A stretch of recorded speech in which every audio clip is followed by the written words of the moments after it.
In a previous video, we learned how I use activity and infiltration to dominate my opponent.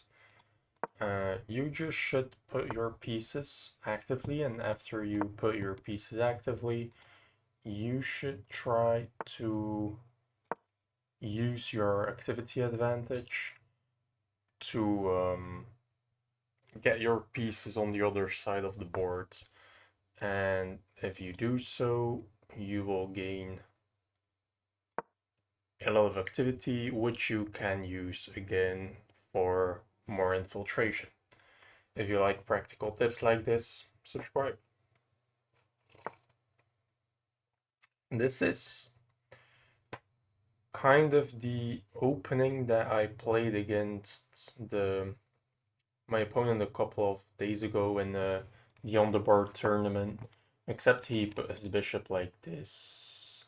And I don't think he played g6, if I remember correctly. No, he played h6. So this is meant to go here. Then I have to move my bishop, so let me just play e4, so that if this I can just take. I have no clue what that does. That looks like a rather slow move. He gives me the center very aggressively, so let's take it. And now I don't even know what to develop anymore. Like, he's just giving me everything, so I cannot go here. Take, knight takes. Maybe put a queen here, but does that actually change anything? Not really. So, let's just develop the bishop. Maybe put a queen behind so I can sack a pawn to take this one. If he castles, at least. Yeah, so that might put... Wow, maybe I should learn how to talk first. So now he wants this, but I still control that a lot. So I do not know what the objective is of that move. But I think I can now... so if I just sack a pawn, take... Oh, but knight takes is annoying. Okay. So if I go here, you can take, knight takes, defending this. Fair enough. Fair enough. So what does this pawn break do? Take. Yeah, I don't know. I think I should do a pawn break like this to open up my bishop, but I open up his bishop too, so if I go here, is that tricky? If he sacks a knight, I can always take with an attack on the rook and then take his knight. So if I go here to prepare this, after take, I can not really take, but I can only... yeah, I think this is what I should do to control this with a knight.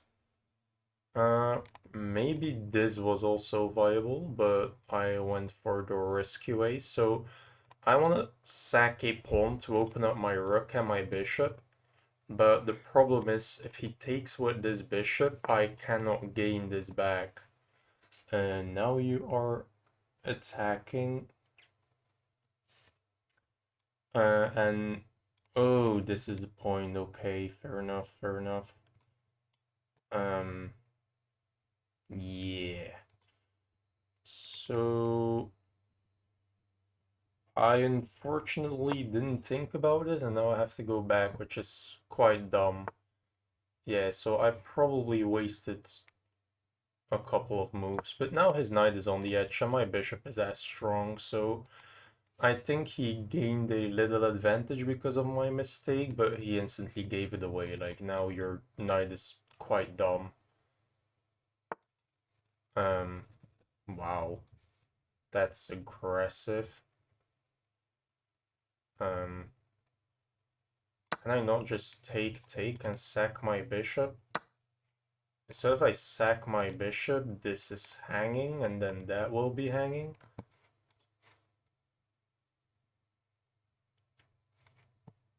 If I go here, I still control this, so you have to take me, and then I can take this. You could pawn break, but I can take with an attack. I control this, so that doesn't matter. Yeah, I think this is a blunder. So if you try to go here, that doesn't work. Yeah, so now I can take here. And now I'm up a pawn and I'm still attacking you. If you do something like this, yeah, so now you're attacking, but I can take, pawn takes, and why did I sacrifice a knight? I have no clue. So where can I put my rook that is actually useful? So if I do this, that looks annoying, but quite risky, to be totally fair. It looks annoying but risky. I mean, I can always do this to defend and I can come back, so I have a lot of activity, but not that much that I'm comfortable infiltrating like this. But I mean, you don't have a clear way to attack me, so... Oh, maybe you have, okay. So can I now do this to attack and defend? Yeah, that looks nice. So you cannot really take... Oh, okay. So I should consider a lot here. So, first of all, take. If I take, you take back. That's stupid. If I push, you can move. That's stupid. So let me just put my rook back. Yeah, so probably that was not actually that smart. Now you block your own bishop. See, that looks like a stupid move. And can I do this? And if you take, I can take. And if you take, I can take. Yeah, that looks good. I don't even... If you take, I don't even have to take back, I think. Although if you take, you do get a passed pawn, which is quite scary. But if I take back, you have the passed pawn too, so... Take...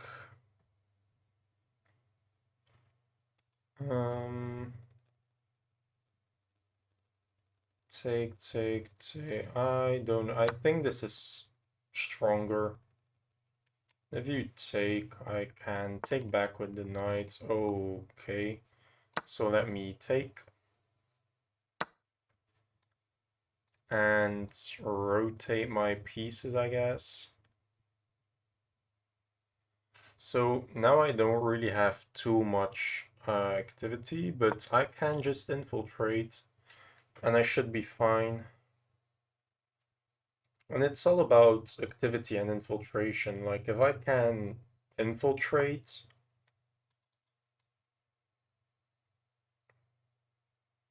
so I want to go here because this looks nice, but you can just move your knight. So if I go here, you just go there, and why did I just do that? If I go here,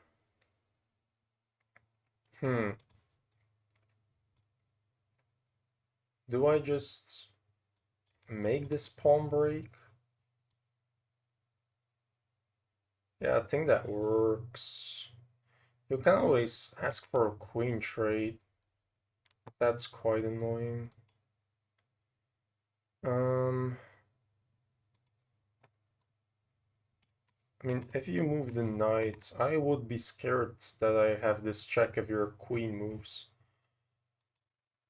I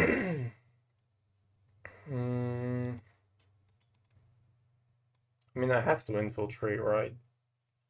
You do have this queen trade, which is quite annoying.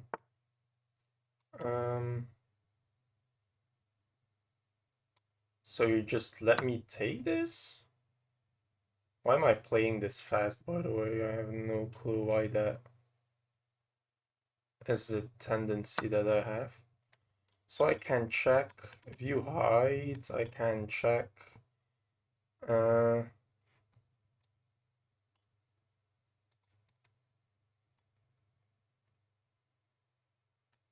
If I go here, you play this. I am just pinned, which is quite annoying. What if I just move my rook first? My king. That looks nice so that I get access here. I still don't know why I'm playing this fast. My opponent is doing the same thing and I don't know, I'm just following his pace, which is not a good thing to do. Yeah, so now I have check. I mean, if you block... I don't know.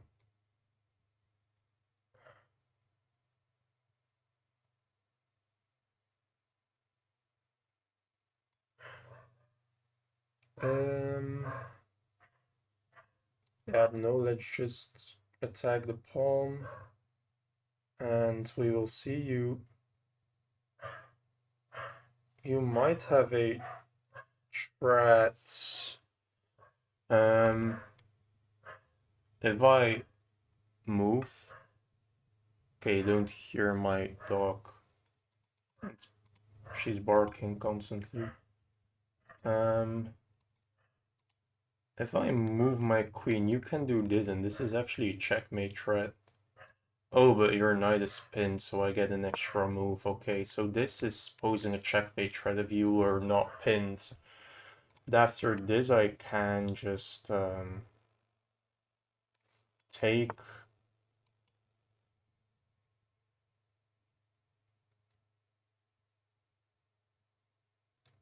Yeah, fair enough.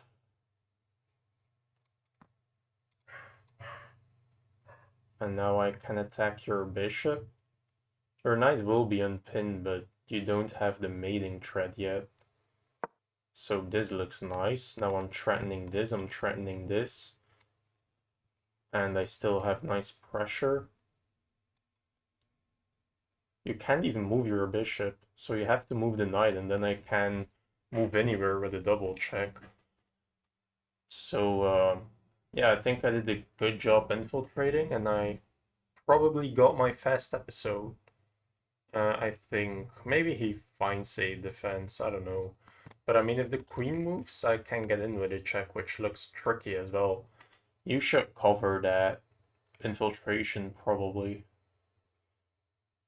But I mean, now is the time to be accurate. So I'm threatening check, and I'm oh. Okay, we got our fast episode, let's go. I mean, I have to leave in 50 minutes. It could be a little bit longer. But I'm currently not wearing shoes, so I do need some preparation time. So I just develop and develop and develop, and he does weird things, and I'm already winning with takes, check.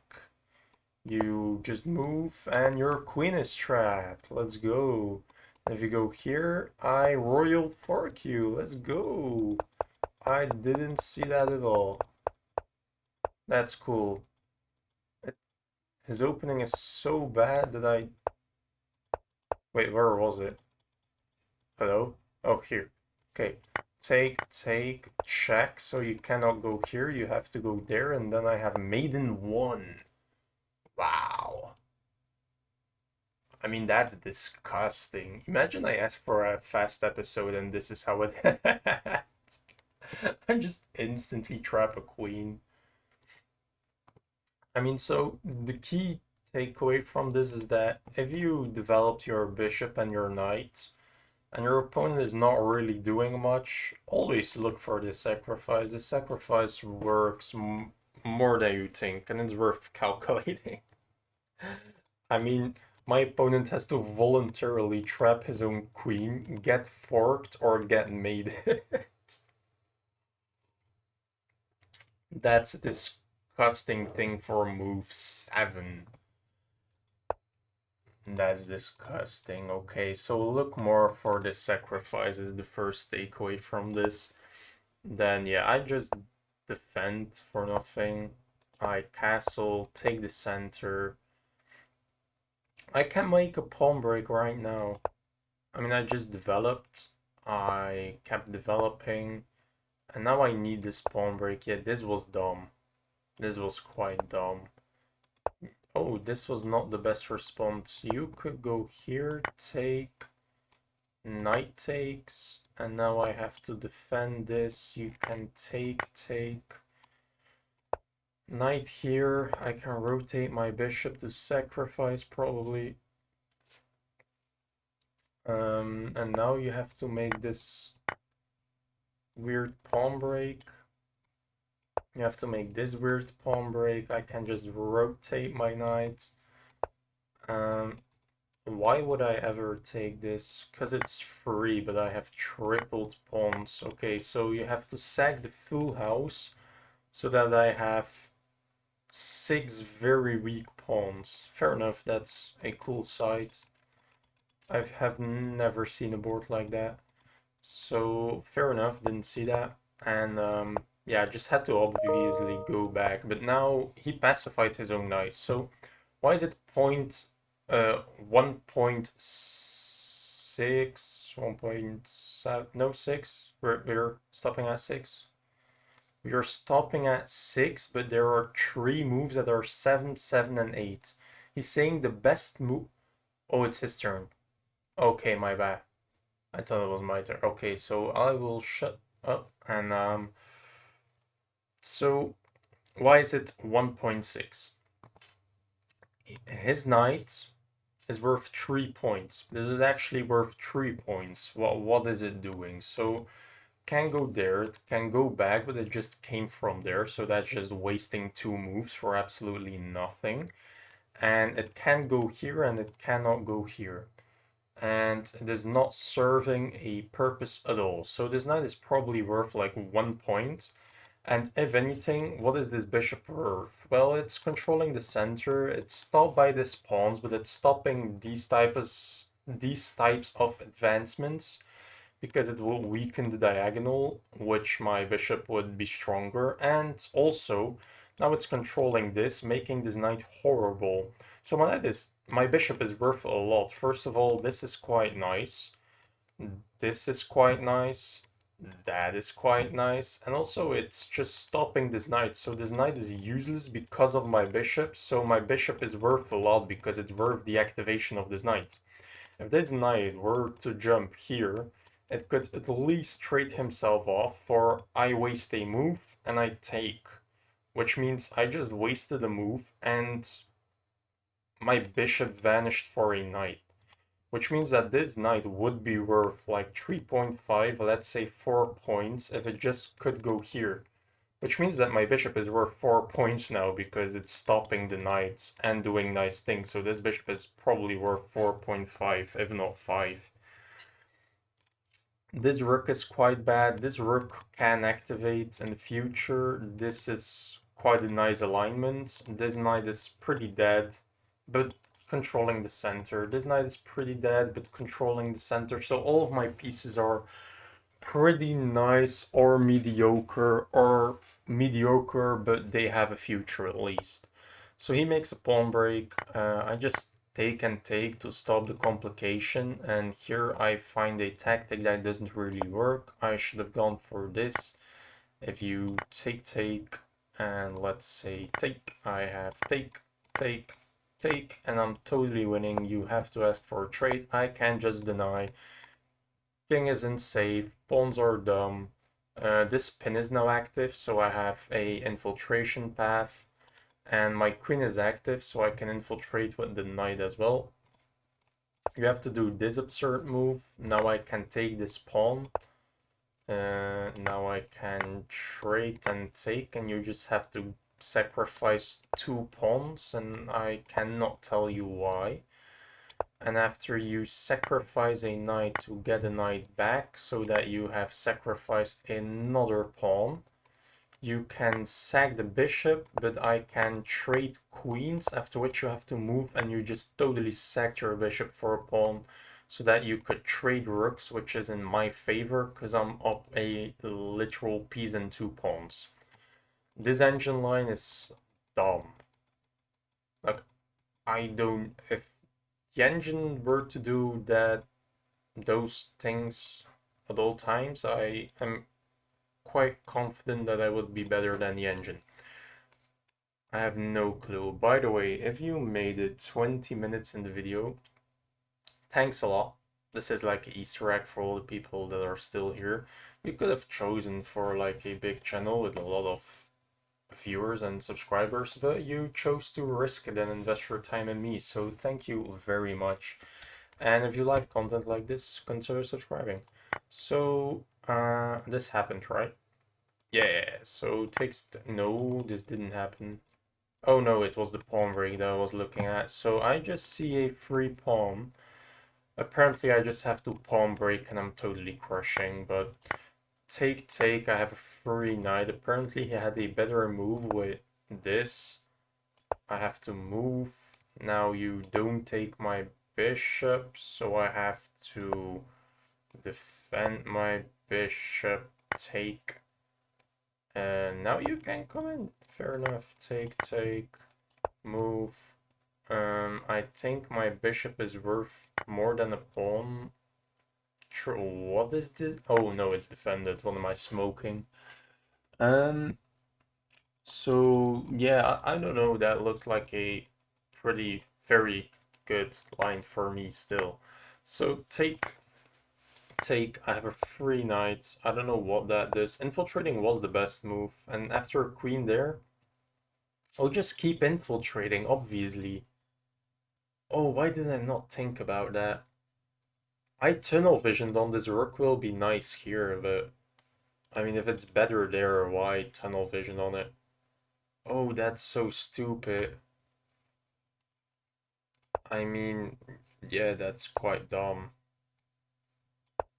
Retreat, he has to trade, I can attack the queen. And now I can just pawn break again, take. You have to defend the pawn, and now you have successfully created weaknesses. And I can jump a knight. So this comes back to a lot of lessons I already learned you, like if he pushes a pawn, look to the Tetris piece behind it. And especially knights should go in there. We saw that in the game against the 2000, which I almost won. And second thing is activation and infiltration. This knight is pretty terrible, but I see a weak square, let's go. And I can just, you know, wreak havoc. So that comes down to a lot of points I already taught you, if you watched some of my videos carefully. Which is quite nice to like learn myself and then just see my lessons being applied to my own games. So here I did choose for the best plan after all of this, and that was a bad, oh my days, that was bad. So I thought about takes, but why would I allow takes, take, check here. And I can just infiltrate. You cannot stop my queen infiltration. You have to run.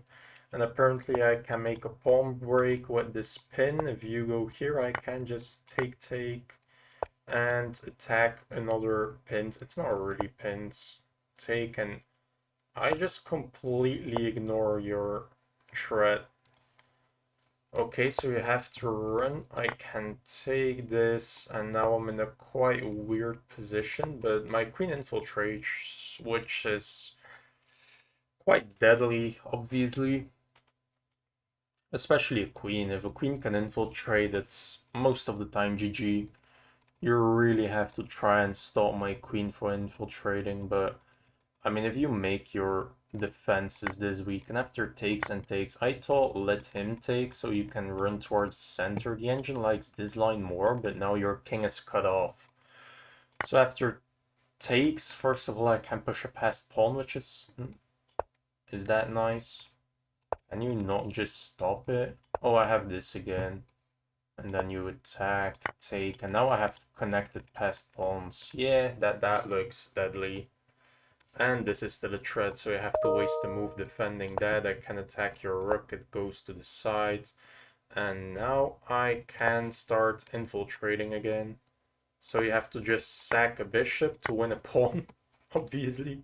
Now I can infiltrate again, and you can even have the pawn. Like, I don't care, I just have constant infiltration threats and attacks, and yeah, this looks very deadly. And now I can just activate my king too, and you don't have a threat, anything. And like the only nice infiltration square for your rook would be d2, but I cover your best infiltration square. And if I want to move the knight, like this is the best move. And if I take, I thought that this would be the move, but I can just let you go here and don't care. I could push my pawn apparently, but let's say you don't want to just blunder all of your pawns. You cannot go there, fair enough. And now your rook looks trapped. Yeah, if you don't go here, this is a rook trap-ish. No, not really. This would be a rook trap, obviously.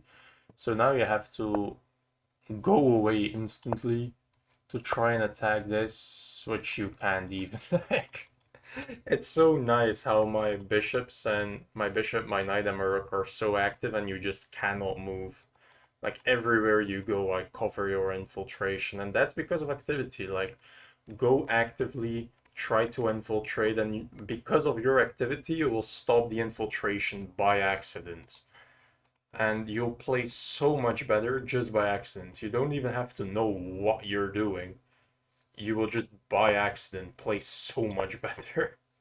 That's a free rook that I don't take. Sick. Um, yeah, like every action has a consequence. Like I move this, you have to go here. Now I'm infiltrating again. Now you can even have the pawn. Like apparently I can just take with this pin. Now this is a threat. Queen takes. Somehow is this not checkmate? I would think that's checkmate for sure. Like how is it not? But apparently take a pawn. He can even infiltrate. We don't care because he doesn't have this square. Fair enough. So you cannot go here. So you cannot really attack our pawns. And now this will be a free pawn, and we can push our passed pawn, and this is quite easy. Yeah, so just activate, infiltrate, reactivate, and reinfiltrate, and that's all I can say how to be the 1700. Like, we both weren't thinking much, but still, this was a very easy game. I didn't really have to think much. So if you watched the whole video out, consider subscribing, because I mean, you obviously like it, and thank you a lot. I will see you in the next one.